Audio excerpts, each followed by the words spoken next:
વૈષ્ણવે સેવા કરવાની હોય।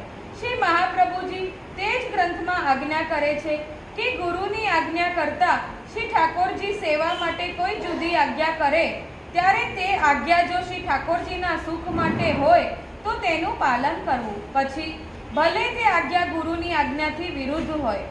તે ગ્રંથ પરની ટીકામાં શ્રી ગુસાઈજી સમજાવે છે કે ઠાકોરજીએ કરેલી આજ્ઞા તેમના સુખ માટે ન હોય પણ સેવા કરનારના સુખ માટે હોય તો તેનું પાલન ન કરવું, ગુરુની આજ્ઞાનું જ પાલન કરવું। શ્રી ઠાકોરજીની આજ્ઞાનો હેતુ સમજીને તેનો સ્વીકાર અસ્વીકાર કરવો।